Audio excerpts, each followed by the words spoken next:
بسم اللہ الرحمن الرحیم۔ السلام علیکم ناظرین۔ حضرت ابو ذر غفاری رضی اللہ عنہ کے قبول اسلام کا واقعہ۔ حضرت ابو ذر غفاری مشہور صحابی ہیں جو اسلام قبول کرنے کے بعد بڑے زاہدوں اور بڑے عالموں میں سے ہوئے۔ حضرت علی رضی اللہ عنہ کا ارشاد ہے کہ ابو ذر ایسے علم کو حاصل کیے ہوئے ہیں جس سے لوگ عاجز ہیں۔ بعض روایتوں میں آتا ہے جب ان کو حضور اقدس صلی اللہ علیہ وآلہ وسلم کے نبوت کی پہلی خبریں پہنچی تو انہوں نے اپنے بھائی کو حالات کی تحقیق کے واسطے مکہ بھجوایا اور اپنے بھائی کو کہا کہ جو شخص دعویٰ کرتا ہے کہ میرے پاس وحی آتی ہے اور آسمان کی خبریں آتی ہیں، ان کے حالات معلوم کریں اور ان کے کلام کو غور سے سنیں۔ وہ مکہ مکرمہ آئے اور حالات معلوم کرنے کے بعد اپنے بھائی سے جا کر کہا کہ میں نے ان کو اچھی عادتوں اور اچھے اخلاق کا حکم کرتے دیکھا ہے اور ایک ایسا کلام سنا ہے جو نہ شاعری ہے اور نہ ہی کہانیوں کا کلام ہے۔ جب ابو ذر نے یہ باتیں سنی تو ان باتوں سے انہیں تسلی نہ ہوئی تو خود سامان سفر باندھا اور مکہ پہنچ گئے اور سیدھا مسجد حرم میں گئے۔ حضور کو پہچانتے نہیں تھے اور کسی سے پوچھنا مصلحت کے خلاف سمجھا۔ شام تک اسی حالت میں رہے۔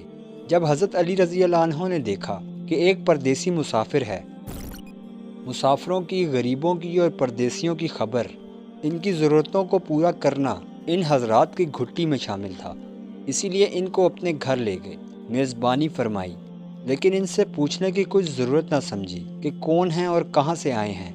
مسافر نے بھی کچھ ظاہر نہ کیا۔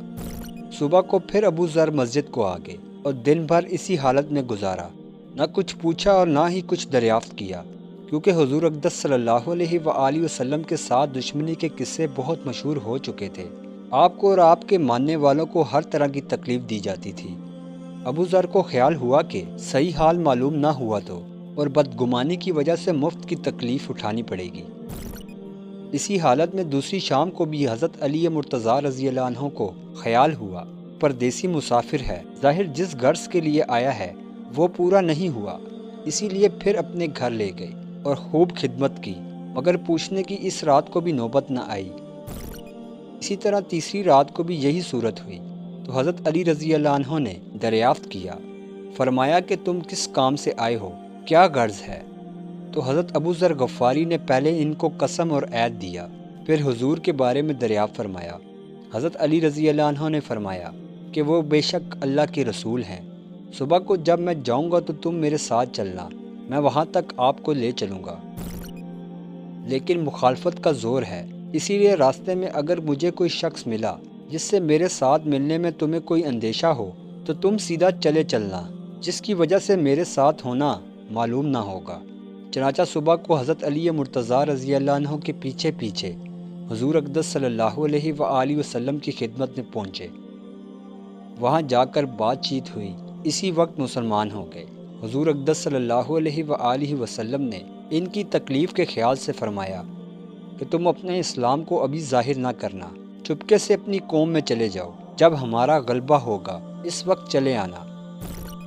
ابو ذر غفاری نے عرض کیا، یا رسول اللہ صلی اللہ علیہ وآلہ وسلم، اس ذات کی قسم جس کے قبضے میں میری جان ہے، اس کلمہ توحید کو ان بے ایمانوں کے بیچ میں پڑھوں گا۔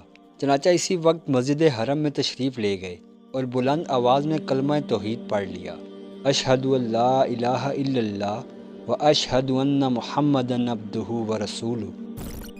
پھر کیا تھا، چاروں طرف سے لوگ اٹھے اور اس قدر مارا کہ زخمی کر دیا، مرنے کے قریب ہو گئے۔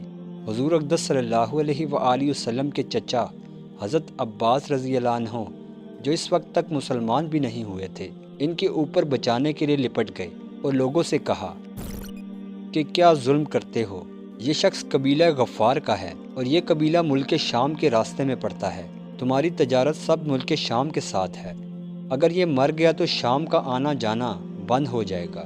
اس پر لوگوں کو بھی خیال ہوا، اسی لیے ان کو چھوڑ دیا۔ دوسرے دن پھر ابو ذر غفاری رضی اللہ عنہ نے اسی طرح بآواز بلند کلمہ پڑھا۔ لوگ اس کلمے کے سننے کی تاب نہ لا سکتے تھے، اسی لیے ان پر ٹوٹ پڑے۔ دوسرے دن بھی حضرت عباس رضی اللہ عنہ نے اسی طرح لوگوں کو سمجھا کر ہٹا دیا، تمہاری تجارت کا راستہ بند ہو جائے گا۔ یہی ایک چیز تھی جس کی وجہ سے ہر قسم کی ترقی دینی اور دنیاوی صحابہ کرام رضوان اللہ کے قدم چوم رہی تھی اور ہر میدان ان کے قبضے میں تھا۔ جو شخص بھی ایک مرتبہ کلمہ شہادت پڑھ کر اسلام کے جھنڈے کے نیچے آتا تھا، بڑی سے بڑی قوت بھی ان کو روک نہیں سکتی تھی، اور نہ بڑے سے بڑا ظلم اس کو دین کے اشاعت سے ہٹا سکتا تھا۔ دعا ہے کہ اللہ تعالی ہم سب کو بھی صحابہ کرام کے نقش قدم پر چلنے کی توفیق عطا فرمائے، آمین یا رب العالمین۔ مزید ایسی ویڈیوز کے لیے ہمارے چینل کو سبسکرائب کریں، کیونکہ ہم آپ کے لیے ایسی ویڈیوز لاتے ہی رہتے ہیں۔ وآخر دعوانا الحمد للہ رب العالمین۔